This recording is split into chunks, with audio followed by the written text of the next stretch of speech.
ഗുരുവായൂരപ്പ ശരണം. നാരായണ നാരായണ നാരായണ.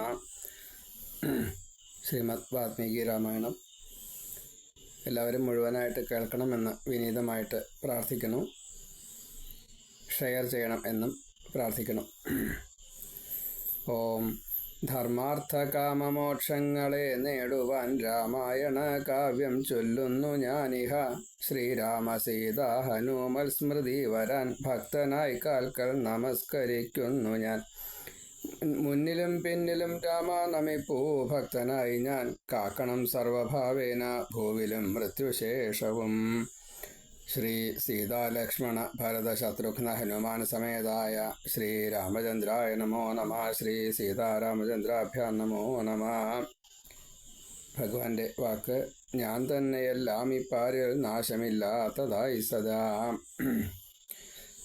എല്ലാ ബ്രഹ്മാവസ്ഥയിലുള്ള ഗ്രന്ഥങ്ങൾക്കും, അതായത് ശൈവ വൈഷ്ണവ ശാക്തേയം, അതാത് ഭാവത്തിൽ ഈ ബ്രഹ്മം അവതരിക്കുന്നു.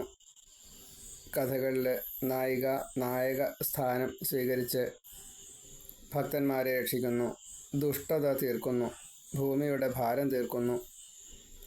ഇതെല്ലാം ഈ പ്രപഞ്ചത്തിൻ്റെ സൃഷ്ടിക്ക് ഒരു ശാശ്വത ഭാവം ഉണ്ടാവാനും എത്ര കാലമാണോ നിലനിൽക്കേണ്ടത് അത്രയും കാലം നിലനിൽക്കാനും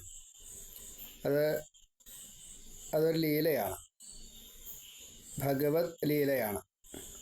അപ്പം അതിന് ഭഗവതി എന്നോ ഭഗവാൻ എന്നോ ശിവൻ വിഷ്ണു ദേവി എന്നുള്ള വ്യത്യാസമില്ല.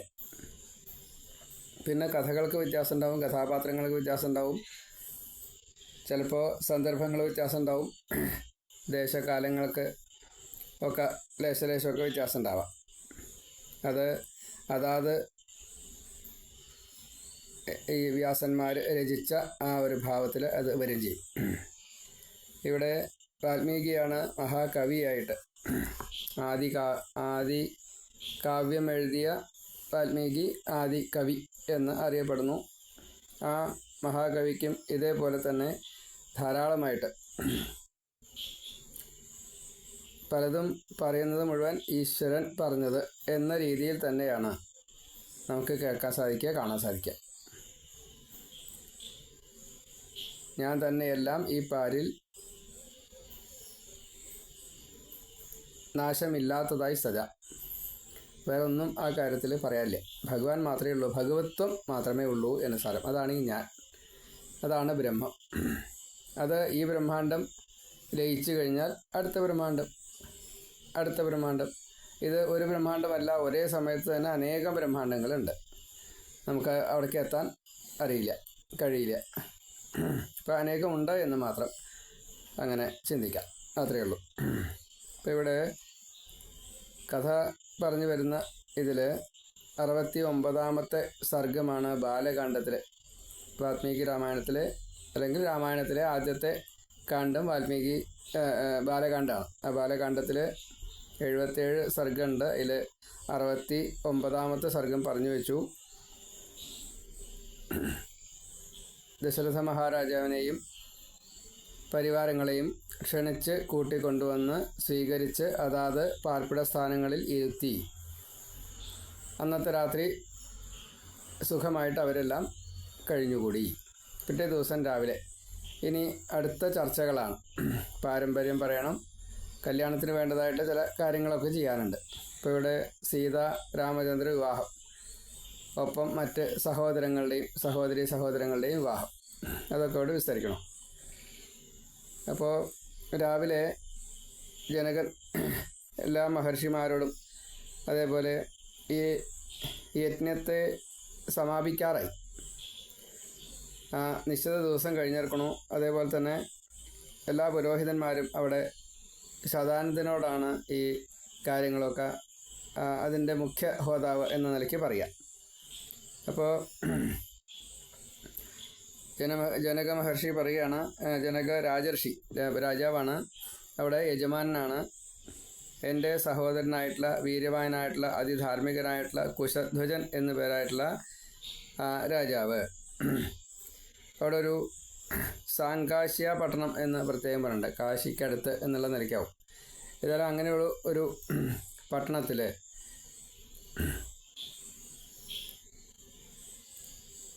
ഇരിക്കുന്നുണ്ട് സാങ്കാശ്യം. അതായത് വാര്യാം അലകപര്യന്താം പിബൻ ഇക്ഷുമതീം നദീം സാങ്കാശ്യാം പുണ്യസാങ്കാശാം വിമാനം ഇവ പുഷ്പകം. അപ്പോൾ അവിടെ അദ്ദേഹം വസിക്കുന്നുണ്ട്. ഈ സീരധ്വജൻ എന്നാണ് ജനകൻ്റെ പേര്. സുനയന എന്നാണ് പത്നിയുടെ പേര്. ഇവിടെ അനുജൻ്റെ പേര് കുശധ്വജൻ. അതിൽ പത്നിയുടെ പേര് ഓർമ്മയില്ല, പറഞ്ഞത് അറിയില്ല. ഏതായാലും അവരെ കൂട്ടിക്കൊണ്ടുവരണം എന്ന് പറഞ്ഞു. മാത്രമല്ല അവിടെ ധാരാളം നെല്ലി മരങ്ങളിങ്ങനെ കിടക്കുന്നുണ്ട്. നെല്ലി മരങ്ങൾ ധാരാളമുണ്ട്. എല്ലാ അഭീഷ്ടങ്ങളും തരുന്നതായിട്ടുള്ള പുഷ്പക വിമാനം പോലെയുള്ള പലതും അവിടെയുണ്ട്. ഈ കാശിക്കടുത്ത് എന്ന് കണക്കാക്കിയാൽ മതി. അവിടുത്തെ ആ പട്ടണത്തിൽ ഇക്ഷുമതി നദീ ജലം അത് ധാരാളമായിട്ട് ശുദ്ധജലം തരുന്ന ഒരു സ്ഥലമുണ്ട്. അപ്പോൾ സർവകാല സുഖമായിട്ട് ജീവിക്കുന്നതായിട്ടുള്ള എൻ്റെ അനുജനും ആ പരിവാരങ്ങളും ഇവിടേക്ക് എത്തപ്പെടണം. അപ്പോൾ ആ വസിക്കുന്ന സ്ഥലം അത് രാജാവിൻ്റെ അധീനതയിൽ തന്നെയാണ് വരിക. അപ്പോൾ അനുജൻ എന്ന നിലയ്ക്ക് അവിടെ സുഖത്തിന് കുറവൊന്നും വരാൻ പാടില്ല, കൂടുതലല്ലാണ്ട് കുറവ് വരാൻ പാടില്ല. അങ്ങനെ പണ്ടൊക്കെ അങ്ങനെയാണ്. അതേപോലെ തന്നെ യജ്ഞകർമ്മത്തിന് ഈ സഹായം ചെയ്യുക, അതല്ലെങ്കിൽ ഒരു നേതൃസ്ഥാനത്ത് പാലക വേഷത്തിൽ ശുഭകർമ്മങ്ങൾക്ക് നേതൃത്വം കൊടുത്തുകൊണ്ട് എൻ്റെ അനുജൻ ഇവിടെ ഉണ്ടാവണം, ഇങ്ങനെ ഞാൻ ആഗ്രഹിക്കുന്നു എന്ന് ശതാനന്ദ ഗുരുവിനോട് പറയാണ്. അപ്പോൾ ആ ഗുരുവാണ് ഇനി ഇതിൻ്റെ മേൽനോട്ടവും മറ്റു കാര്യങ്ങളൊക്കെ സ്വതേ ഇന്ന രീതിയിൽ വേണം. അപ്പോൾ അതിൽ യജമാനൻ എന്ന നിലയ്ക്ക് ഈ രാജാവും അതിൻ്റെ മറ്റെല്ലാവിധ നടത്തിപ്പുകളുടെ മേൽനോട്ടങ്ങളും ചെയ്യേണ്ടത് അനുജനായിട്ടുള്ള കുശധ്വജനും, ഇങ്ങനെയെല്ലാം ശതാനന്ദ ഗുരു നിശ്ചയിച്ചു. അങ്ങനെയാണ്. അപ്പോൾ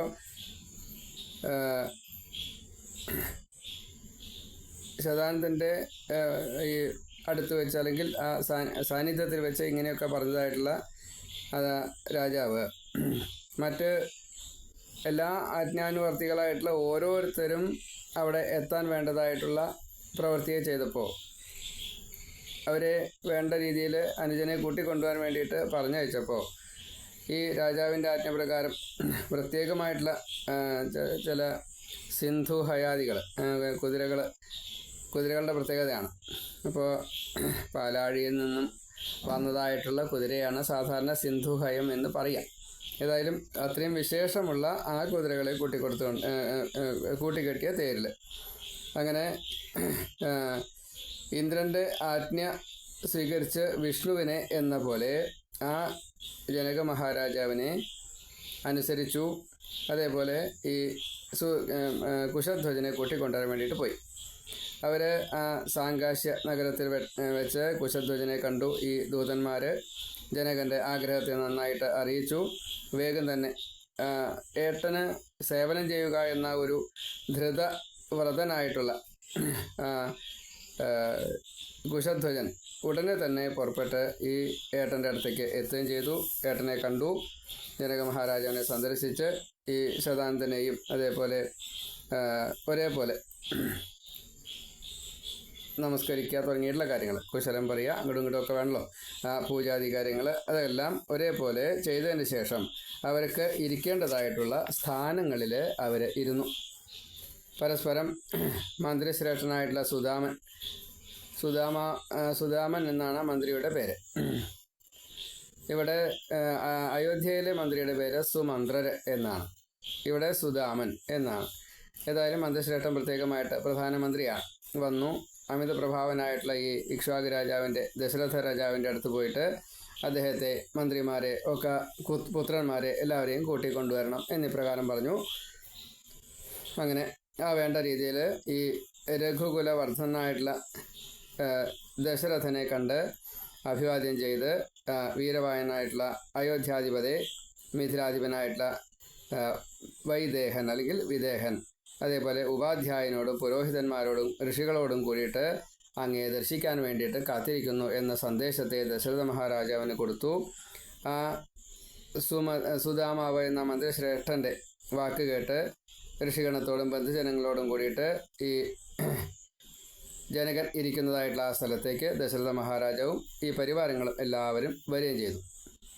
അങ്ങനെ ജനക മഹാരാജാവ് സന്തോഷിച്ച് ഈ ദശരഥനെ വളരെയധികം ബഹുമാനത്തോടു കൂടിയിട്ട് കുശധ്വജനോട് ഒരുമിച്ച് സ്വീകരിച്ച് സൽക്കരിച്ച് പൂജിച്ച് എന്തൊക്കെയാണ് വേണ്ടച്ചാൽ അതൊക്കെ നല്ല നല്ല വാക്കുകളെ കൊണ്ടൊക്കെ കുശലാദികളെല്ലാം പറഞ്ഞുകൊണ്ട് അതൊക്കെ അതിൻ്റെ ഒരു ചടങ്ങാണ്, നിയമമാണ്. ഇപ്പോൾ ഇന്നലെ ഇതൊക്കെ ഉണ്ടായിരുന്നു, ഇന്ന് ആദ്യം ചെയ്യുകയാണ്. അങ്ങനെ വിദേഹനോട് ഈ മറ്റേ പൂജാതി കാര്യങ്ങളെല്ലാം സ്വീകരിച്ചതായിട്ട് ദശരഥ മഹാരാജാവ് അതേപോലെ തന്നെ ചെയ്തു. എന്നിട്ട് പറഞ്ഞു, മഹാരാജാവേ, ഈ മഹർഷി വസിഷ്ഠൻ ഇക്ഷ്വാകുകുലത്തിൻ്റെ ഈശ്വരൻ തന്നെയാണ്. എല്ലാ കൃത്യങ്ങളിലും പ്രമാണം അദ്ദേഹത്തിൻ്റേതാണ് ഞങ്ങൾ നടപ്പാക്കാറും. ഞങ്ങളല്ല, ഒരുപക്ഷെ ഈ ലോകം മുഴുവൻ, ത്രിഭുവനങ്ങൾ എന്ന് വെച്ചാൽ ബ്രഹ്മാണ്ടം മുഴുവൻ അർത്ഥം. അത് അങ്ങേക്ക് അറിയാലോ. അദ്ദേഹം വിശ്വാമിത്ര മഹർഷിയുടെ അനുവാദത്തോടെ എൻ്റെ വംശകഥ വിസ്തരിക്കും. അതൊക്കെ ഒരു നിയമമാണ്. അതുകൊണ്ടത് പറഞ്ഞു. ഇങ്ങനെ പറഞ്ഞു നിർത്തിയപ്പോൾ രാജാക്കന്മാരുടെ മധ്യത്തിൽ ദശരഥൻ ഇരുന്നു. വാക്യ കോവിതനായിട്ടുള്ള നല്ല വാചകങ്ങളെ പറയാൻ കഴിയുന്നതായിട്ടുള്ള ഈ വസിഷ്ഠൻ പ്രമാണങ്ങളെ പറയുള്ളൂ. അതാണ് വിദേഹനോട് അല്ലെങ്കിൽ ജനക മഹാരാജാവിനോട് ഇങ്ങനെ പറഞ്ഞു. അവ്യക്ത പ്രഭാവനായിട്ടുള്ള എന്ന് വെച്ചാൽ ആരാണ് സ്വതവേ അച്ഛൻ എന്നുള്ള അത് പറയാൻ പോലും പറ്റാത്തതായിട്ടുള്ള കുലത്തിൻ്റെ അധിപൻ അല്ലെങ്കിൽ കുലത്തിലെ അംഗമാണ് ഇപ്പോൾ ദശരഥ മഹാരാജാവ്. അത്രയും ശാശ്വതമായിട്ടുള്ള നിത്യനായിട്ടുള്ള ആ ബ്രഹ്മാവിൽ നിന്നും ജനിച്ചതായിട്ടുള്ള മരീചിയുടെ പുത്രൻ കശ്യപൻ വിവസ്വാൻ എന്ന സൂര്യനെ ജനിപ്പിച്ചു. 12 സൂര്യന്മാരിൽ ഒരാളാണ് വിവസ്വാൻ എന്ന സൂര്യൻ. ആ വിവസ്വാൻ്റെ പുത്രനായിട്ട് മനു, അത് വൈവസ്വത മനു എന്ന പേരിൽ അറിയപ്പെട്ടു. അതേപോലെ മനുവിൻ്റെ പൂർവികനായിട്ട് പ്രജാപതി, മനുവിൻ്റെ പുത്രനാണ് ഇക്ഷ്വാകു. ആ ഇക്ഷ്വാകുവാണ് അയോധ്യയിലെ പൂർവികനായിട്ടുള്ള രാജാവ്. ഇക്ഷ്വാകു പുത്രൻ ശ്രീമാൻ വിശ്രുതനായിട്ടുള്ള കുക്ഷിയുടെ പുത്രനായ ശ്രീമാനായിട്ടുള്ള വികുക്ഷിയുടെ പുത്രനായിട്ട് മഹാതേജസ്വിയായിട്ടുള്ള ബാണൻ്റെ പുത്രൻ അനരണ്യൻ്റെ പുത്രനായിട്ട് പൃഥുവിൻ്റെ പുത്രൻ ത്രിശങ്കുവിൻ്റെ പുത്രൻ ധുന്ധുമാരൻ നിന്ന് മഹാ തേജസ്വിയായിട്ടുള്ള യുവനാശൻ്റെ പുത്രൻ മാന്ധാതാവിൻ്റെ പുത്രൻ സുസന്ധിയുടെ പുത്രര് ധ്രുവസന്ധി പ്രസേനജിത്ത്, ധ്രുവസന്ധിയുടെ പുത്രൻ ഭരതനിൽ നിന്ന് ആസീതൻ. അതിനുശേഷം ഹേഹയന്മാർ, താരജംഘന്മാർ, ശശബിന്ദുക്കൾ, അങ്ങനെ ഒരു രാജവംശം ഉണ്ടായി. ആ രാജവംശന്മാർ കുറച്ചൊരു വിരോധികളായിട്ട് തീർന്നു. അപ്പോൾ രാജാവ് അവരെയൊക്കെ തോൽപ്പിച്ചു. യുദ്ധത്തിൽ ജയിച്ച് ഈ അസിതൻ എന്ന ആ രാജാവ് ഈ ഹിമവാന്റെ പാർശ്വത്തിൽ തപസ്സിനായിട്ട് പോയി. അവിടെ വെച്ച് അദ്ദേഹം മൃത്യു പോകി. അതിനുശേഷം 2 ഭാര്യമാരും ഗർഭിണികളാണ് എന്ന് മനസ്സിലായി. ഒരാൾ ഗർഭം അലസിപ്പിക്കുന്നതിന് വേണ്ടിയിട്ട് സപത്നിക്ക് വിഷം കൊടുത്തു. അക്കാലത്ത് തന്നെ ഭൃഗുവംശജനായിട്ട് ച്യവനൻ എന്ന മഹർഷി ഹിമാലയത്തിലെത്തി അവിടെ ഏറ്റവും സുന്ദരമായിട്ടുള്ള ഒരു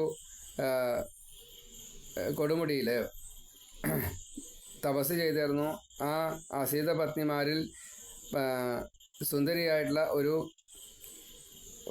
ഉത്തമനായിട്ടുള്ള ഒരു ഉണ്ണി പിറക്കണം എന്നുള്ള ആഗ്രഹമുള്ള ആളായിട്ട് ദിവ്യ തേജസ്വിയായിട്ടുള്ള ഭൃഗുവംശജനെ ചെന്ന് കണ്ടു. ഈ ച്യവന മഹർഷിയെ ചെന്ന് കണ്ടു. കാളിന്തി എന്നു പേരായിട്ടുള്ള അവള് ഈ ച്യവനനെ സമീപിച്ച് നമസ്കരിച്ച് എനിക്ക് പുത്രനുണ്ടാവണം, യോഗ്യനായിട്ട് പുത്രനുണ്ടാവണം, അതെ ഞാനിപ്പോൾ ഗർഭിണിയാണ്, അല്ലയോ മഹാഭാഗ, എന്നെ രക്ഷിക്കണം എന്നെല്ലാം പറഞ്ഞപ്പോൾ ആ ച്യവനൻ പറഞ്ഞു, നിൻ്റെ വയറ്റിൽ സുമഹാബലനായിട്ടുള്ള വീരവാനായിട്ടുള്ള മഹാതേജസ്വിയായിട്ടുള്ള വിഷശരീരത്തോടു കൂടിയതായിട്ടുള്ള ഒരു ഉണ്ണി ഉണ്ട്, മരിക്കുകയില്ല, ജനിക്കും, വളരെ കേമനായിട്ട് തീരും. ഇങ്ങനെ ച്യവന മഹർഷിയുടെ അനുഗ്രഹം ഈ കാളിന്തി എന്നു പേരായിട്ടുള്ള അസിത പത്നിക്ക് ച്യവന മഹർഷിയുടെ അനുഗ്രഹം. സഗരൻ്റെ അച്ഛനമ്മമാർ അസിതൻ അച്ഛൻ, കാളിന്തി അമ്മ. ച്യവന മഹർഷിയുടെ അനുഗ്രഹം കൊണ്ട് ഈ സപത്നിയാൽ കൊടുക്കപ്പെട്ടതായിട്ടുള്ള വിഷം അത് ഉള്ളിലിരുന്നിട്ടും ആ ഉണ്ണി വിഷത്തോടു കൂടിയിട്ട് ജനിച്ചു. അതുകൊണ്ട് സഗരൻ എന്ന് ആ ഉണ്ണിക്ക് പേര്. അങ്ങനെ മഹാതേജസ്വിയായിട്ടുള്ള മിന്നൽ പിണർ പോലെ ഈ അസിതൻ മരിച്ചു കഴിഞ്ഞ സമയത്തും ഈ നൃപൻ്റെ ചേതസ് അല്ലെങ്കിൽ ഈ ആ ചൈതന്യം, അതായത് ആ ബീജം ഈ ച്യവനൻ്റെ അനുഗ്രഹം കൊണ്ട് ഒരു പുത്രനെ പ്രസവിച്ചു, അല്ലെങ്കിൽ പുത്രനെ അച്ഛനായി തീർന്നു. ആ സമയത്ത് അസിതൻ ഉണ്ടായിരുന്നില്ല. എങ്കിലും അങ്ങനെ ഗർഭം നശിപ്പിക്കണമെന്ന് ആഗ്രഹിച്ച ആ സപത്നി ഈ വിഷം കൊടുത്തത് പക്ഷേ വിഷം ബാധിച്ചില്ല. അത് ഈ മഹർഷിയുടെ അനുഗ്രഹം കൊണ്ടാണ്. അതുകൊണ്ട് സഗരൻ എന്ന രീതിയിൽ ഉണ്ണി ഉണ്ടായപ്പോൾ സഗരൻ എന്ന ഉണ്ണിക്ക് പേരുവിട്ടു. അതിപ്രശസ്തനാവുകയും ചെയ്തു. ആ സഗരൻ്റെ പുത്രനാണ് അസമഞ്ജസൻ. ഈ അസമഞ്ജസനിൽ നിന്ന് അംശുമാൻ, അംശുമാൻ്റെ പുത്രൻ ദിലീപൻ, ദിലീപൻ്റെ പുത്രൻ ഭഗീരഥൻ, ഭഗീരഥൻ്റെ പുത്രൻ കകുൽസ്ഥൻ, കകുസ്ഥനിൽ നിന്ന് രഘു, രഘുവിൻ്റെ പുത്രൻ പ്രബുദ്ധൻ, പുരുഷാതനായിട്ടുള്ള കൽമാഷപാതനായിട്ടുള്ള ഒരു ശാപം അദ്ദേഹത്തിന് വേണ്ടി വന്നു. എങ്കിലും ആ പ്രബുദ്ധൻ പല കാരണങ്ങളെ കൊണ്ട് ചില ഈശ്വരന്മാരുടെയോ ഋഷിമാരുടെയോ ഒക്കെ അനുഗ്രഹത്തെ കൊണ്ട് ഒരു പ്രത്യേക രീതിയിലായിത്തീർന്നു. അതുകൊണ്ട് തന്നെ അദ്ദേഹത്തിൻ്റെ മകൻ്റെ സ്ഥാനത്ത് ശംഖനിൽ നിന്ന് സുദർശൻ എന്ന രീതിയിൽ ഒരു ഉണ്ണിയുണ്ടായി. ആ സുദർശനിൽ നിന്ന് അഗ്നിവർണ്ണൻ. അപ്പോൾ അവിടെ ഭാര്യയെ തൊട്ട് കഴിഞ്ഞാൽ മരിക്കും എന്ന ഒരു ശാപം ഒരു മഹർഷിയുടെ പത്നി മഹർഷിയെ കൊന്ന് തിന്നേണ്ടി വന്നു ഈ കാട്ടാളനായിട്ട് വേണ്ടി വന്നപ്പോഴേ. അപ്പോൾ കൽമാഷപാതൻ അദ്ദേഹമാണ് മറ്റേ ഈ രാക്ഷസനായിട്ട് തീർന്നത്. അപ്പോൾ അതുകൊണ്ട് അദ്ദേഹത്തിൻ്റെ ഒരു സ്വഭാവം മനുഷ്യരെ തിന്നുക എന്നതായിരുന്നു. അപ്പോൾ അതുകൊണ്ട് മനുഷ്യരെ തിന്നത് ഒരു ബ്രാഹ്മണനെ ആയിപ്പോയി. അതുമാത്രമല്ല അവർ കാമിച്ച് ഇരിക്കണ നേരത്ത്. അപ്പോൾ ബ്രാഹ്മണനെ തിന്നരുത്, എന്നെ തിന്നോളെന്ന് കൊണ്ട് കൂട്ടാക്കിയില്ല, ബ്രാഹ്മണനെ തിന്നു. അപ്പോൾ ആ പത്നി ശപിച്ചു, ഇനി പത്നിയെ തൊടാൻ പാടില്ല, തൊട്ട് കഴിഞ്ഞാൽ മരിക്കുന്നു. അപ്പോൾ അതുകൊണ്ടാണ് മറ്റൊരു രീതിയിൽ ഒരു മഹർഷിയിൽ നിന്നോ ബ്രാഹ്മണനിൽ നിന്നോ ഒരു പുത്രനെ ജനിപ്പിച്ചിട്ടുണ്ടാവും പത്നിയിൽ. അതാണ് ആ പത്നിയിൽപ്പെട്ടതാണ്, ഈ വംശത്തിൽപ്പെട്ടതാണ് അഗ്നിവർണ്ണൻ. അഗ്നിവർണ്ണനിൽ നിന്ന് ശീഘ്രകൻ, ശീഘ്രകൻ്റെ പുത്രൻ മരു, മരുവിൻ്റെ പുത്രൻ പ്രശുശ്രുകൻ, പ്രശുശ്രുകൻ്റെ പുത്രൻ അംബരീഷൻ, അംബരീഷൻ്റെ പുത്രൻ നഹുഷൻ, നഹുഷൻ്റെ പുത്രൻ യയാതി, യയാതിയുടെ പുത്രൻ നാഭാഗൻ, നാഭാഗപുത്രൻ അജൻ, അജൻ്റെ പുത്രൻ ദശരഥൻ, ദശരഥൻ്റെ പുത്രന്മാരാണ് രാമലക്ഷ്മണന്മാർ. അപ്പോൾ ഗംഭീര പരമ്പരയാണ്. അങ്ങനെ രാജാക്കന്മാരുടെ തുടക്കം മുതൽ ബ്രഹ്മാവിൽ നിന്നും ഉണ്ടായി ഈ ദശരഥനിലെത്തി രാമലക്ഷ്മണന്മാരെ വിസ്തരിച്ച് പറഞ്ഞ് വംശപാരമ്പര്യം മുഴുവൻ ധാർമ്മിഷ്ഠരായിരുന്നു എന്നും വീരന്മാരായിരുന്നു എന്നും സത്യം മാത്രമേ പറയുള്ളൂ. ഈ മനുവിൻ്റെ പുത്രനായിട്ടുള്ള ഇക്ഷ്വാകു, ആ ഇക്ഷ്വാകുവിൻ്റെ വംശത്തിൽപ്പെട്ട ഈ രാമലക്ഷ്മണന്മാർക്ക്, അല്ലയോ ജനക മഹാരാജാവേ, അങ്ങയുടെ ഈ 2 പുത്രിമാരെയും വധുവായിട്ട് തരണമെന്ന് ഞാൻ ആവശ്യപ്പെടുന്നു. യോജിപ്പുണ്ട് ഇവർ തമ്മിൽ. അതുകൊണ്ട് ഈ അഭിപ്രായത്തോട് യോജിക്കുന്നുവെങ്കിൽ അവരെ വധുക്കളായിട്ട് കന്യാദാനം നടത്തി തരണം എന്ന് പ്രാർത്ഥിക്കുന്നു. ഇതാണ് ഇവിടെ വരനായിട്ട് ജനകൻ തന്നെയാണ് കണ്ടുവച്ചത്, വീരശുൽക്കം ആ ഒരു കാരണം കൊണ്ട്. പിന്നെ അവരെ ക്ഷണിച്ചു കൂട്ടി കൊണ്ടുവന്നത് അങ്ങയുടെ മക്കള്, ഞങ്ങളുടെ കുട്ടികൾക്ക് വരനായിട്ട് തീരാൻ അങ്ങയുടെ അനുവാദം തരണേ, അനുഗ്രഹിക്കണേ എന്നൊക്കെ പറഞ്ഞിട്ടാണ് പറഞ്ഞയച്ചത്. അപ്പോൾ ഇവിടെ ഈ വസിഷ്ഠൻ ഈ പാരമ്പര്യം പറഞ്ഞതിന് ശേഷം അങ്ങേക്കൊരു സമ്മതമാണെങ്കിൽ കന്യകകളെ ദാനമായിട്ട് നൽകാൻ കനിവുണ്ടാവണം എന്നാണ്. അതാണ് വിനയം. ഇവിടെ ജനക മഹാരാജാവ് ദശരഥ മഹാരാജാവിനെ സംബന്ധിച്ച് പറയുമ്പോൾ വളരെ താഴെയാണ് എല്ലാ അർത്ഥത്തിലും. പക്ഷേ അതൊന്നും അവിടെ വിഷയമല്ല. വസിഷ്ഠ മഹർഷിയും ശതാനന്ദ ഗുരുവും തമ്മിലുള്ള വ്യത്യാസം വളരെ കൂടുതലാണ്. എങ്കിലും ആ ശതാനന്ദനെ പൂജിച്ചുകൊണ്ടും ബഹുമാനിച്ചുകൊണ്ടും അതാണ് വസിഷ്ഠൻ. അപ്പോൾ വസിഷ്ഠനേക്കാൾ മീതെ സ്ഥാനം നൽകിക്കൊണ്ടാണ് വിശ്വാമിത്രനെ അവിടെ കാണിക്കുന്നത്. വിശ്വാമിത്രനും വസിഷ്ഠനും തുല്യ നിലയിൽ എത്തിയുള്ള ഒരു മഹർഷിമാരാണ്. അപ്പോൾ പലതും നമുക്ക് ഇതിൽ നിന്നും മനസ്സിലാക്കാനുണ്ട്. ഈ വിനയം ഇത് എന്നും ഈ ഭാരതത്തിൽ രാമായണം നിലനിൽക്കുന്ന അത്രയും കാലം നിലനിൽക്കും എന്നും കൂടി അറിയാം. നമ്മൾ എത്ര നശിപ്പിച്ചാലും ഈ സാത്വികത നശിക്കില്ല. അത് അവിടെയും ഇവിടെയും കേട്ട് കിടക്കും. ഇന്നത്തെ കണ്ടു കഴിഞ്ഞാൽ ബഹുമാനമില്ലായ്മ, ഒരു തീരി അറിവുണ്ടച്ചാൽ മറ്റുള്ളവരെക്കാൾ മീതെയാണ്, അതിങ്ങനെ പ്രകടിപ്പിക്കാൻ സാധിക്കുമെങ്കിൽ, നാടകം പോലെ പ്രകടിപ്പിക്കാൻ സാധിക്കുമെങ്കിൽ അവനാണ് കേമൻ. ഉറക്കുറക്കെ പറയുക, തുടർച്ചയായിട്ട് പറയുക, പിന്നെ വശീകരിക്കാനുള്ള സൂത്രങ്ങളൊക്കെ പ്രയോഗിക്കുക. കാശ് കൊണ്ടാച്ചാൽ അങ്ങനെ, അധികാരം കൊണ്ടാച്ചാൽ അങ്ങനെ, സൂത്രപ്പണികളെ കൊണ്ടാണെച്ചാൽ അങ്ങനെ. അപ്പോൾ അവരാണൊക്കെ കേമന്മാർ. അതേപോലെ എല്ലാ മാധ്യമങ്ങളും ഉപയോഗിക്കുക. അത് ദൃശ്യമായാലും വേണ്ടില്ല, ശ്രവ്യമായാലും വേണ്ടില്ല, ഈ തമ്മിൽ പറഞ്ഞയച്ചുകൊണ്ട് അങ്ങനെ കർണികയ പരത്തുക, അങ്ങനെ ഒരു രീതിയുണ്ട്. അതായാലും വിരോധമില്ല. ഇതാണ് ഈ വിനയം നഷ്ടപ്പെട്ടു കഴിഞ്ഞാൽ വിദ്യ അത് ലോകത്തിന് അഹിതമായിട്ട് വരും. അപ്പോൾ അങ്ങനെ അഹിതമാവാത്ത രീതിയിൽ വേണം വിദ്യ എന്ന് വസിഷ്ഠൻ നമുക്ക് കാണിച്ചു തരികയാണ്. ഇങ്ങനെ 70ാമത്തെ സർഗം കഴിഞ്ഞു. ഇനി 71ാമത്തെ സർഗത്തിൽ പറയുകയാണ്. ഇങ്ങനെയൊക്കെ പറഞ്ഞ് കേട്ടപ്പോൾ ജനകൻ മഹാരാജാവ് വളരെയധികം ബഹുമാനത്തോടു കൂടിയിട്ട് പറഞ്ഞു, ഞങ്ങളുടെ പരമകീർത്തിതമായിട്ടുള്ള കുലത്തെപ്പറ്റി കേട്ടാലും മുനിശ്രേഷ്ഠ, കന്യാദാന കർമ്മത്തിന് കുലത്തെപ്പറ്റി യാതൊന്നും ഒഴിവാക്കാതെ പറയണം എന്നാണല്ലോ നിയമം. അതുകൊണ്ട് ഞങ്ങളുടെ കുലത്തിൽ പിറന്നവർ പറഞ്ഞതും ചെയ്തതൊക്കെ ആയിട്ടുള്ള കാര്യങ്ങൾ മറ്റേ കേമന്മാരായിട്ടുള്ള ആളുകളെയൊക്കെ പറയാം. സാത്വികരിൽ വെച്ച് ശ്രേഷ്ഠനായിട്ടുള്ള പരമധാർമ്മികനായിട്ടുള്ള ത്രിലോകങ്ങളിൽ വിശ്രുതനുമായിട്ടുള്ള നിമി എന്ന രാജാവ് ഉണ്ടായിരുന്നു. അപ്പോൾ ആ നിമി എപ്രകാരത്തിലാണ് ഉണ്ടായതെന്ന് ഇനി വേറൊരു കഥയിൽ പറയുന്നുണ്ട്. അത്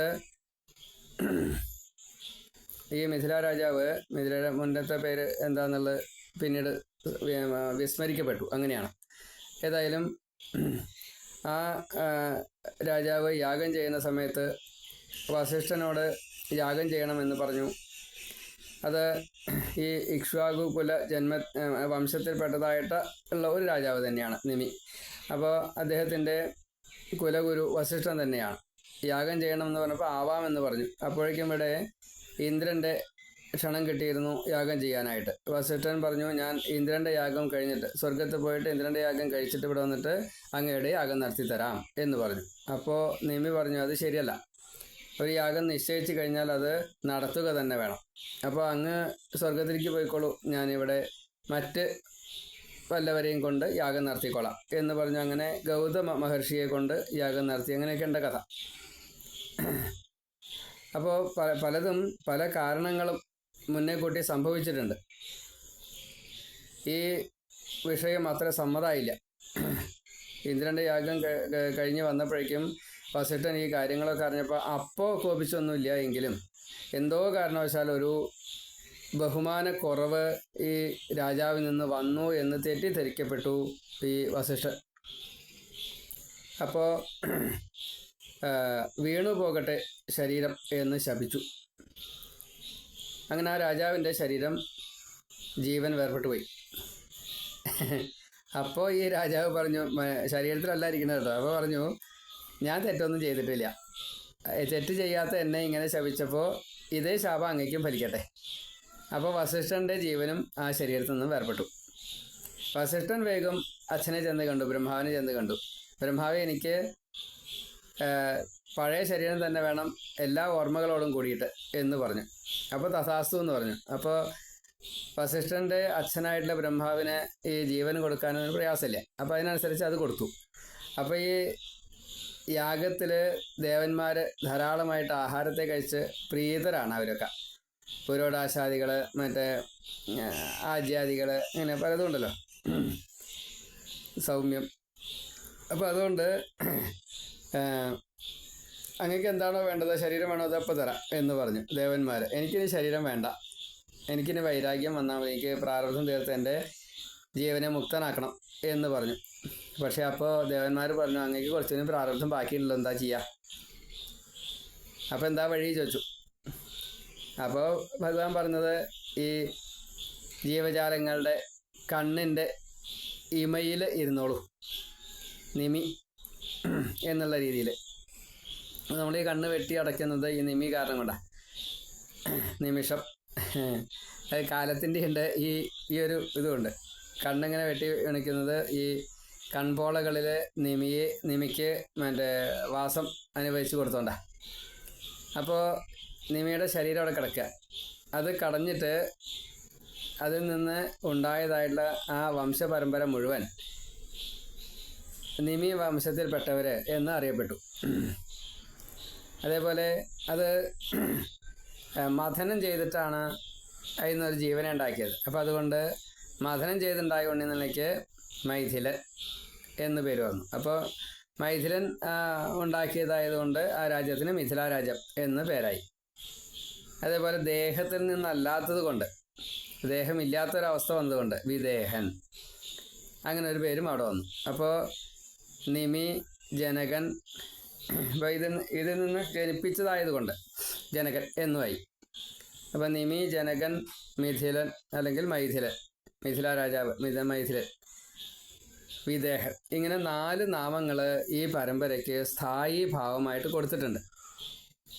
അപ്പോൾ ഇവിടെ അദ്ദേഹത്തിൻ്റെ പുത്രനായിട്ട്, ജനകൻ്റെ പുത്രനായിട്ട് ഈ നിമിയുടെ പുത്രനായിട്ട് മിഥിയുടെ പുത്രൻ ജനകൻ, ജനകൻ്റെ പുത്രനായിട്ട് ഉദാവസു, ഉദാവസുവിൽ നിന്ന് നന്ദിവർദ്ധനൻ, നന്ദിവർദ്ധനൻ്റെ പുത്രൻ സുകേതു, സുകേതുവിൻ്റെ പുത്രൻ ദേവരാധൻ, ദേവരാധൻ്റെ പുത്രൻ ബൃഹദ്രഥൻ,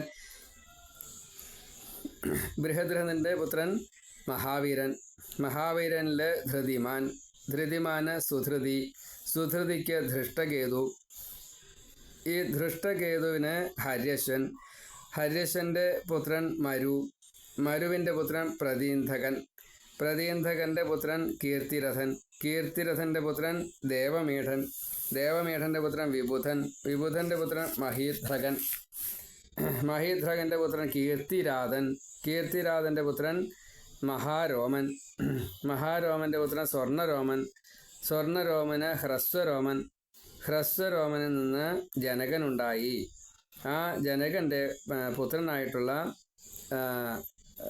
ജനകൻ്റെ പുത്രിയായിട്ടുള്ള എൻ്റെ സീത വധു, അതേപോലെ എൻ്റെ അനുജനായിട്ടുള്ള വീരനായിട്ടുള്ള കുശധ്വജൻ.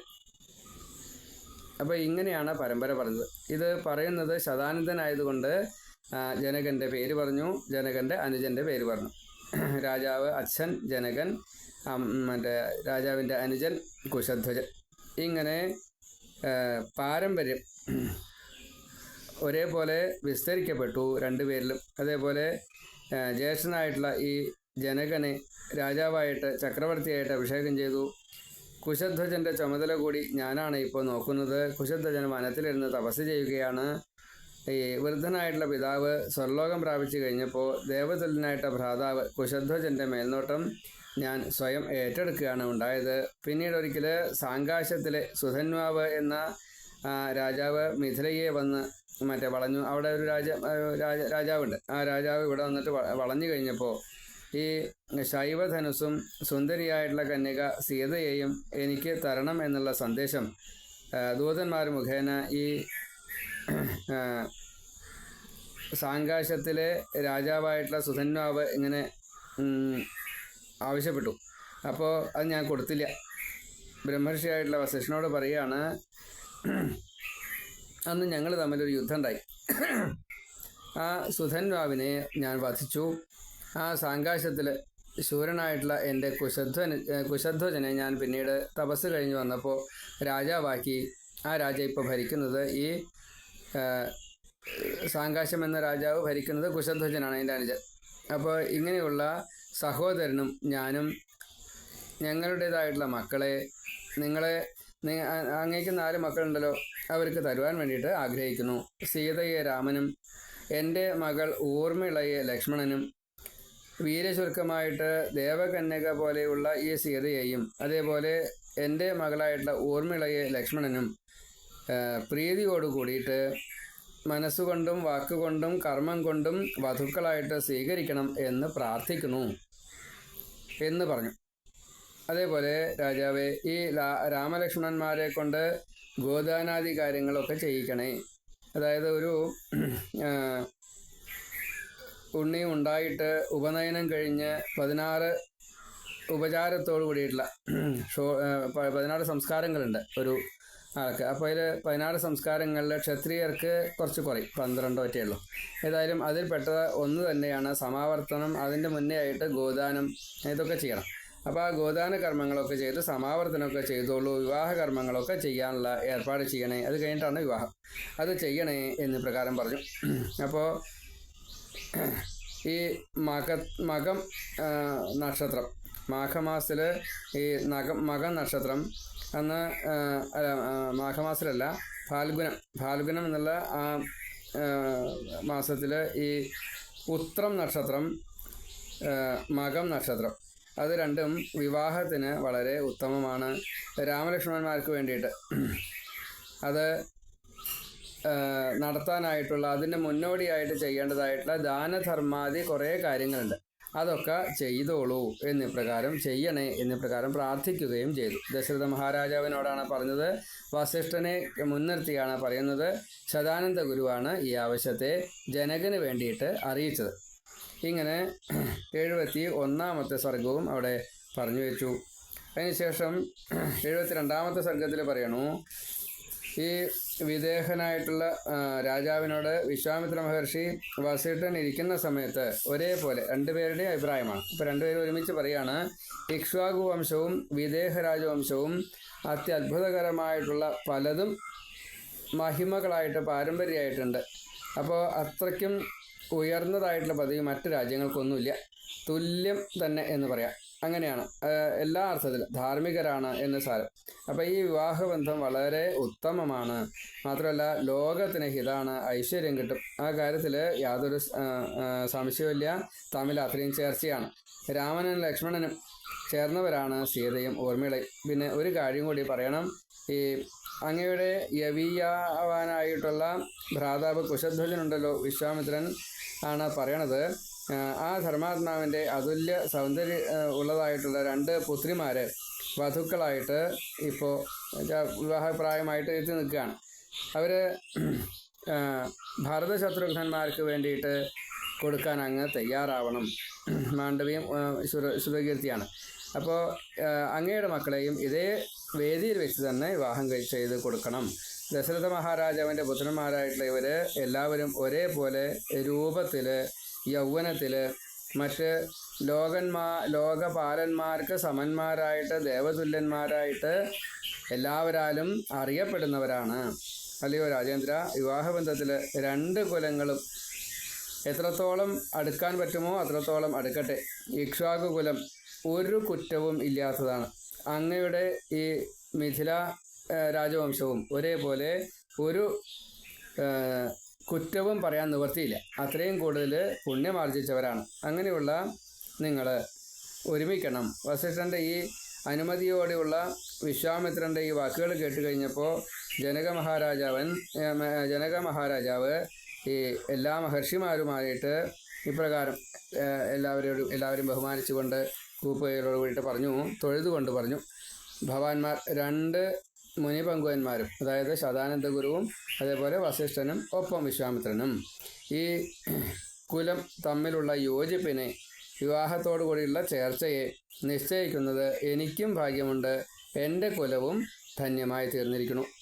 അങ്ങ് നിങ്ങൾക്കെല്ലാവർക്കും സുഖം ഭദ്രം സംഭവിക്കുമാറാകട്ടെ. അതേപോലെ ഈ കുശധ്വജ കുട്ടികളായിട്ടുള്ള 2 കന്യകമാരെയും ഭരതശത്രുഘ്നന്മാർക്ക് വധുക്കളായിട്ട് നൽകാൻ എനിക്കും സമ്മതമാണ്. അതുകൊണ്ട് ഒരേ ദിനത്തിൽ തന്നെ ഈ 4 കുമാരന്മാരുടെയും പാണിഗ്രഹണം നടക്കട്ടെ. ഈ ഫാൽഗുനി നക്ഷത്രത്തിൽ ഉത്രനാളിൽ വിവാഹം നല്ലതാണ് എന്നുള്ളത് ജ്യോതിശാസ്ത്രജ്ഞന്മാരും അതേപോലെ മഹാഋഷികളും ഒക്കെ പറയണു. ഈ ഭഗനാണല്ലോ ഫാൽഗുനി നക്ഷത്രത്തിൻ്റെ ദേവത. അപ്പോൾ ഭഗൻ എല്ലാ അർത്ഥത്തിലും വേണ്ടത് മുഴുവൻ കണ്ട് ഇനി ഇവിടുന്ന് അങ്ങോട്ടുള്ള കാര്യങ്ങളൊക്കെ നല്ലത് എന്ന് വിധിക്കുന്നതായിട്ടുള്ള ഈശ്വരനാണ്. അതുകൊണ്ട് 12 സൂര്യന്മാരിൽ ഒരാളായിട്ടുള്ള ഈ ഭഗൻ, ഈ ദേവത, ആ ദേവത ഈ നാളിൻ്റെ കല്യാണം നടക്കേണ്ടതായിട്ടുള്ള മുഹൂർത്തം ഉള്ളതായിട്ടുള്ള ആ നാളിൻ്റെ അധിപനായതുകൊണ്ട് നമുക്ക് അതും അനുകൂലമായിട്ട് വന്നിരിക്കുന്നു.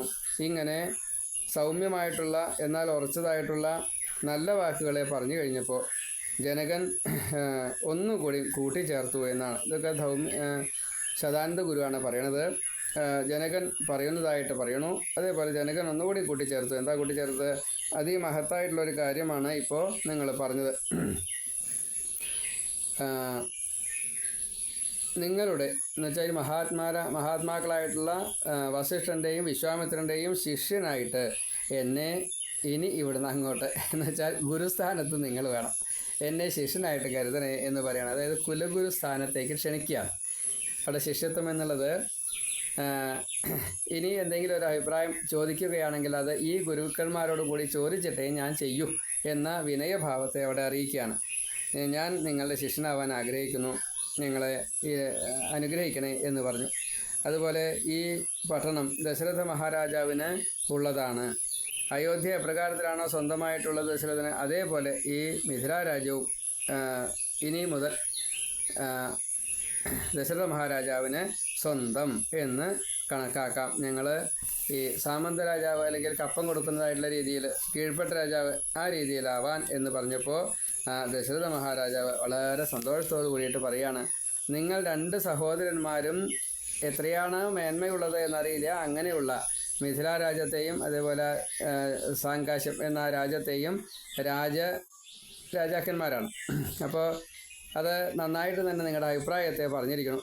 നിങ്ങൾക്കെല്ലാവർക്കും സ്വസ്തി ഭവിക്കട്ടെ. ഇവിടെ എന്താ വെച്ചാൽ നിഷേധിക്കാനും നിവൃത്തിയില്ല, അനുകൂലിക്കാനും നിവൃത്തിയില്ല. സ്വതന്ത്രമായിട്ടുള്ള പദവി കൊടുത്ത് അനുവദിക്കുക മാത്രമേ നിവൃത്തിയുള്ളൂ. കാരണം ഭൂമിയെ ഭരിക്കുന്നത് ദശരഥ മഹാരാജാവാണ്. അപ്പോൾ അത്രയും ചക്രവർത്തി പദം ഉണ്ടായതുകൊണ്ടും അതിനെ സ്വീകരിക്കാതിരിക്കാൻ നിവൃത്തിയില്ല. എന്നാൽ ഈ പുത്രന്മാരുടെ വധുക്കൾ അവരുടെ അച്ഛനമ്മമാരെ ഈ അവരെ കീഴ്പ്പെടുത്തുക എന്നത് പാടില്ല. അപ്പോൾ അതുകൊണ്ട് തുല്യത കൊടുക്കണം. അപ്പോൾ അതുകൊണ്ട് സാമാന്ത രാജാക്കന്മാരിലെ സ്വതന്ത്ര രാജപദവി അനുവദിച്ചു കൊടുക്കുക, അങ്ങനെയാണ് അതിൻ്റെ ഒരു നിയമം. അപ്പോൾ അത് വേണ്ട രീതിയിൽ അതൊക്കെ ചെയ്തു എന്നതാണ്. അതേപോലെ നിങ്ങൾക്കെല്ലാവർക്കും സുഖം തന്നെ സംഭവിക്കട്ടെ, ഭദ്രമാവട്ടെ. അതേപോലെ ഞങ്ങൾ വസിക്കുന്ന സ്ഥലത്തേക്ക് പോകാം. ഈ ശ്രാദ്ധ കർമാദികൾ അതെല്ലാം ചെയ്യണ്ടേ. കാരണം അതിൻ്റെ മുന്നേ നാന്തിയും മുഖം അങ്ങനെയുള്ളതൊക്കെ ചെയ്യാറുണ്ട്. പുണ്യാഹാദികൾ, നാന്തിയും മുഖം, ശ്രാദ്ധാദികൾ അതൊക്കെ ചെയ്യാറുണ്ട്. ദാനാദി കർമ്മങ്ങൾ, പിന്നെ കടം വീട്ടലുകൾ, എല്ലാവർക്കും ദക്ഷിണ തുടങ്ങിയിട്ടുള്ള കാര്യങ്ങളൊക്കെ എന്തെല്ലാം കഴിയണം. അതാണ് നമ്മൾ സാധാരണ കല്യാണത്തിന് മുന്നേ ആയിട്ട് ഈ വെറ്റിലടക്കിയും മറ്റേ ധനം കൊടുക്കാറില്ലേ. താമ്പൂലം കൊടുത്ത് അനുഗ്രഹം വാങ്ങും. അതെന്താ ഈ താമ്പൂലം എന്ന് പറയാനുള്ള കാരണം വെച്ചാൽ ഈ ധനം മാത്രമേ കൊടുക്കാൻ ഉണ്ടാവുള്ളൂ, എന്നാൽ താമ്പൂലെങ്കിലും കൊടുക്കുക. അതാണ് താമ്പൂലം എന്നുള്ളത്. ധനം കൊടുക്കുന്നതിൻ്റെ മീതെ കൊടുക്കുന്ന ഉപരി ആണ്. ആ ഉപരി ദക്ഷിണയിൽ ഈ താമ്പൂലം കൂടി വേണം. അപ്പോൾ താമ്പൂലം കൊടുക്കുക, കാരണം ധനം ഇല്ല, അതാണ്. അപ്പോൾ അതൊരു മറ്റേ ഈ വിനയത്തിൻ്റെ ഭാഷ എന്നേ നിവൃത്തിയുള്ളൂ, പറയാൻ നിവൃത്തിയുള്ളൂ. അപ്പോൾ അതേപോലെ തന്നെയാണ് ഇവിടെ ഈ എല്ലാ കാര്യങ്ങളും, ദാനാധികാരങ്ങൾ, ശ്രാദ്ധാധികാരങ്ങൾ, മറ്റേ കടം വീട്ടലുകൾ പലതുണ്ട്, അതൊക്കെ ചെയ്തു വരാം എന്ന് പ്രകാരം പറഞ്ഞു. അങ്ങനെ എല്ലാവരും വിദ്യാമണ്ണം ഈ വിവാഹത്തിൻ്റെ പൂർവ്വക്രിയകൾ ചെയ്ത് കഴിയാൻ വേണ്ടിയിട്ട് അവരവരുടെ സ്ഥാനത്തേക്ക് പോയി. അതുപോലെ തന്നെ ഈ രാമലക്ഷ്മണ ഭരത ശത്രുഘ്നന്മാർക്ക് ഗോദാനാധികാരങ്ങളൊക്കെ ചെയ്ത് സമാവർത്തനമൊക്കെ കഴിഞ്ഞിട്ട് വേണം ഇവിടേക്ക് വരാനായിട്ട്. അതിന് ഓരോരുത്തർക്കും ഈ ബ്രാഹ്മണ പ്രീതി, അതുപോലെ ഓരോ ബ്രാഹ്മണന്മാർക്കും മറ്റേ ലക്ഷം പശുക്കളെ കൊടുക്കുക. അങ്ങനെ പശുദാനാധികാരങ്ങൾ പ്രത്യക്ഷ പശുക്കളെ തന്നെ കൊടുക്കണം. അങ്ങനെയൊക്കെ നിയമങ്ങളുണ്ട്, രാജാവല്ലേ. അപ്പോൾ അതുകൊണ്ട് ഏതായാലും അതൊക്കെ ചെയ്തു. അതുപോലെ സ്വർണ്ണദാനങ്ങൾ, ഭൂമിദാനങ്ങൾ, മറ്റേ വസ്ത്രം പലതും ഉണ്ട് കൊടുക്കാനായിട്ട്, അതൊക്കെ കൊടുക്കുകയാണ്.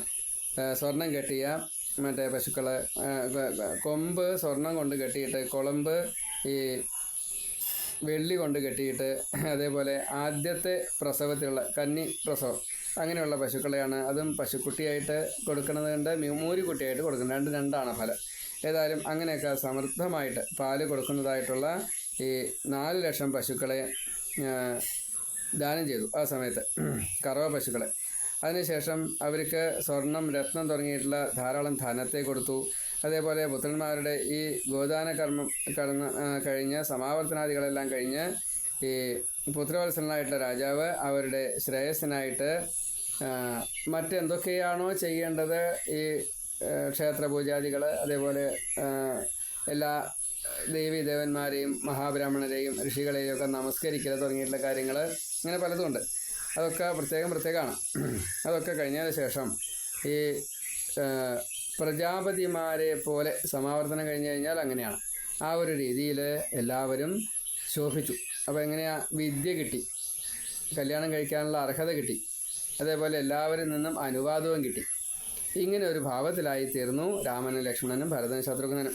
ഇങ്ങനെയാണ് ആ 72ാമത്തെ സർഗം അവിടെ പറഞ്ഞു വെച്ചത്. ഇനി 73ാമത്തെ സർഗത്തിൽ സീതാരാമചന്ദ്ര വിവാഹാദി കാര്യങ്ങളാണ് നമുക്ക് അടുത്തതിൽ പറയാം. സർവത്ര ശ്രീരാമനാമകീർത്തനം. ജയ ജയ രാമ രാമ രാമ രാമ രാമ രാമ.